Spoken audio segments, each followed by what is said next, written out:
Hi folks, welcome to the Prepared Homestead. This is Travis. Thank you all for stopping by to watch another lovely day in the Ozarks, but get kind of gearing up for today because the fire index is very, very high, especially this afternoon. Humidity is supposed to drop, winds pick up, and it's just perfect fire weather. So, and that's part of the thing that I do volunteering. So all of us guys that do that, we've already been talking that, yeah, it's very possible that we're going to be busy this afternoon. So kind of gearing up for that. I don't really know where to take this video. I don't know because I personally haven't. Oh, I don't know. This is probably going to get a lot of back and forth in the comments on this video. I'm talking about this eclipse, and I have I touched on it. I talked about it a little bit over on the Locals channel the other day. Got some feedback from the folks there. Talked to various people that I know in the real world, not just the internet's world. And I'll be honest with you, I don't personally think that the eclipse itself is going to be the big end-all, be-all kind of thing. It kind of has a Y2K / Mayan calendar feel to it, that it's all being hyped up and maybe nothing's going to happen. But that doesn't mean that nothing will happen. I mean, this is an election year. I think everything is on the table. Not just an election year. This is like the election year. So I think that everything's on the table. Probably anything's a possibility this year. But, you know, I've gotten a lot of questions and comments and people sending me emails. I've had lots of people sending videos and articles and stuff about it. People talking about the prophetic possible implications of this. Is this the second coming? Is this the end times? Is this... There's been other eclipses. I understand they haven't always taken this path. I get it. I think I've got a pretty fairly well-rounded view of all the conspiracies surrounding it. I'm sure I don't know every detail because I haven't dug that deep into it, but I have consumed enough to have a good idea of what's going on. And I get it. You know, there's a lot of strangeness to this. I'll admit that. A lot of coincidence. Y'all know how I feel about coincidences. With, you know, various cities that this eclipse is going to go over with their unusual names or biblical names or prophetic names, things like that. Just the shape or the you know, Hebrew alphabet that's going to be displayed in the sky, or not necessarily displayed in the sky, but the path that this thing is taking. Also the fact that the path that this eclipse is going to be taking is the same path as that storm the other night, which had tens of thousands of lightning strikes. So there is a lot of strangeness. It's going over the New Madrid fault line, which has a lot of people concerned with that. And then on top of that, there's several counties and states that are issuing warnings. There's even been localized declarations of emergencies issued for that day. And of course, so a lot of people are concerned. There's county governments and stuff saying that, you know, you need to stock up on food and gasoline and, you know, all that kind of stuff. So far, if you read into those, they're because those localities believe that there's going to be a lot of people coming into that area to view the eclipse, and then it could cause a temporary kind of overwhelming of the system. That, you know, gas stations could run out of fuel because so many people are coming into the area to view it. You know, grocery stores and restaurants could run out of food for the day or two, you know, a day or two because of it. And so they're advising people to stock up. I get the logic in that. And so my first initial reaction is not, oh my goodness, this is the end of the world.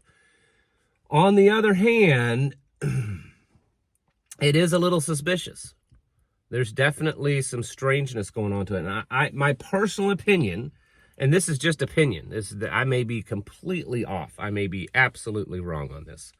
So please understand that. My personal opinion is that it's probably just going to be an eclipse like any other that's happened in the past. But there could be a chance that our government does something on or around that day to utilize the fear and the panic. There could be I'd say an increased possibility of some kind of false flag attack or something like that. I don't know. I mean, I have no real evidence to support that. And I'm not saying that I absolutely believe that that's what's going to happen. I'm just saying I could see the possibility of that happening. I think oftentimes that maybe not you and I, but people jump on one particular thing and allow it to cause panic. And you could say, well, there's probably government paid psyop people online that's spreading stuff. It's possible, but honestly, I think the people themselves do a good job of spreading fear online without having some kind of paid operatives doing it. I'm not saying that there aren't. I just think that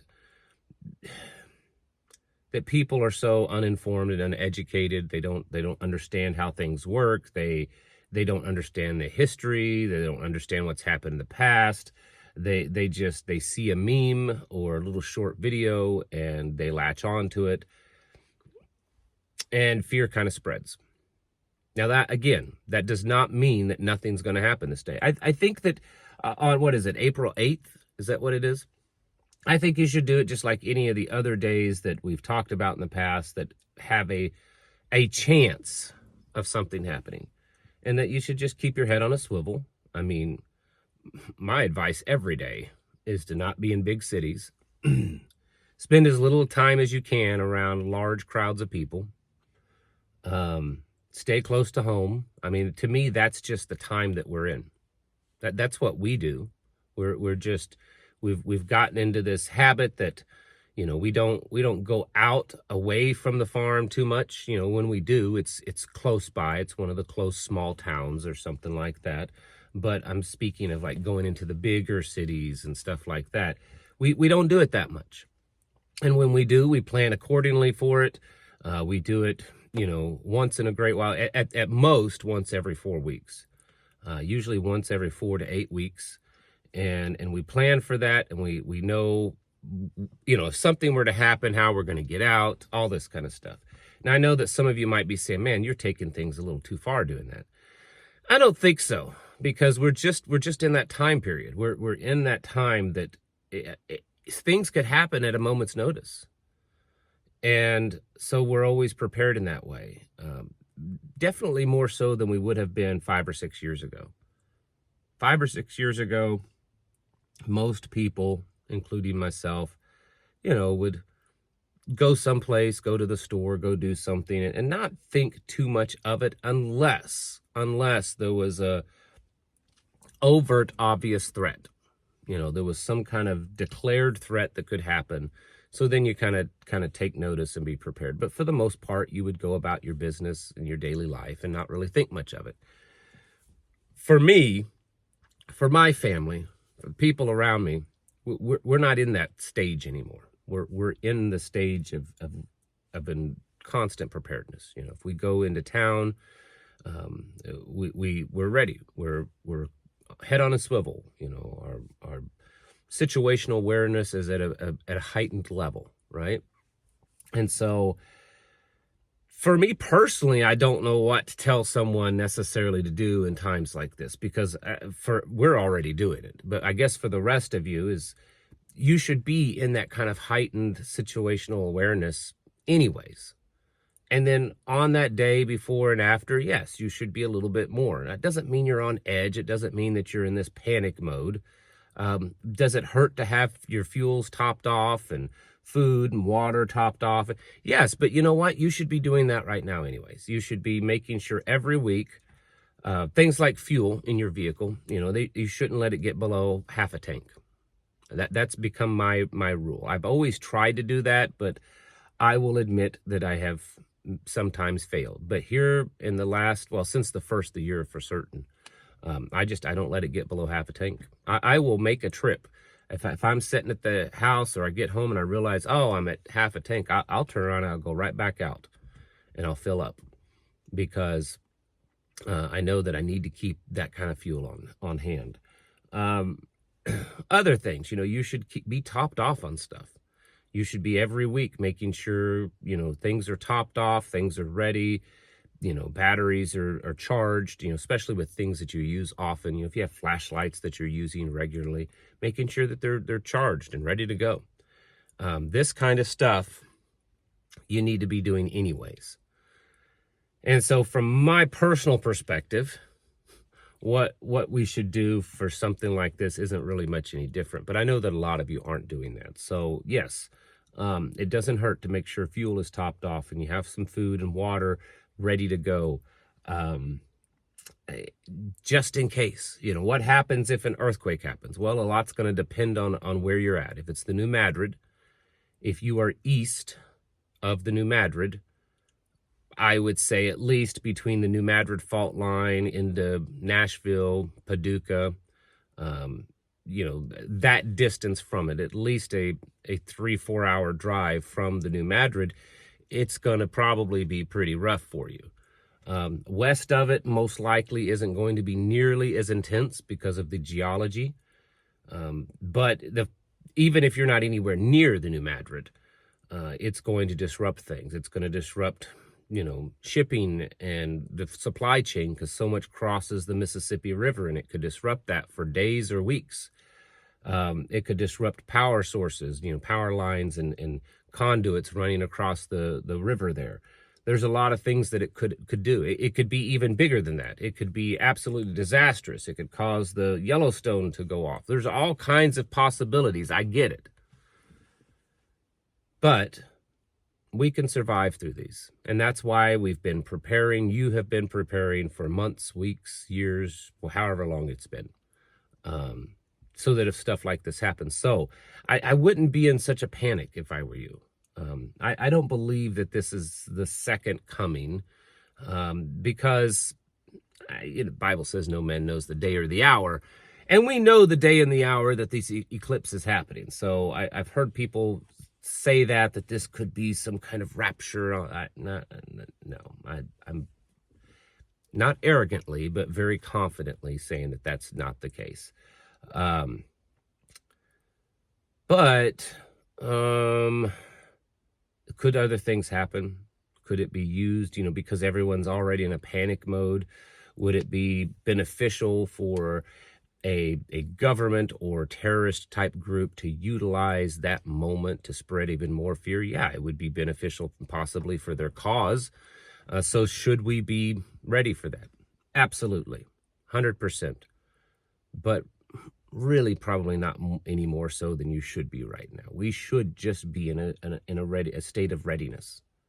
That's just where we should. Doesn't mean we don't live our lives. Of course we live our lives. You need to enjoy it. You need to still be innovative and grow and build relationships and enjoy life. We're not we should not be in any kind of depressive state right now. We should be enjoying life to the fullest, but at the same time also being ready. And the reason why I say we should enjoy life to the fullest, because that's one of the things, big ones, that the far left Marxist globalists, they don't want us doing. They want us to be in this state of depression and fear. And why do you think they push all the drugs and stuff that they do, the over-the-counter and the illegal ones? That's what they want us to be. So counteract that, do the opposite, and be happy, enjoy life. But also be prepared. Be ready at a moment's notice. That's why you have things like a go bag or whatever in your vehicle. That way, if you're out and about and something happens, you're ready. Have things ready at the home, topped off, ready to go. Occasionally do drills with your family. What to do if something happens, you jump up and you go to town, go into action. We should be doing this stuff anyways. But don't let it be the thing that gets you down, because that's just playing right into what they want us to do. If you get into this cycle of fear and panic and depression and, all this kind of stuff, then you're doing exactly what the evil people want you to do. So don't do that. Enjoy life and be prepared. If you're doing that the best that you can, then you're already doing the most that you can. And I don't know what else to tell you. We need to continually be getting our houses in order, getting ourselves ready, and staying in that state of readiness, preparing mentally, physically, and spiritually. Thanks for watching, and I'll catch you in the next video.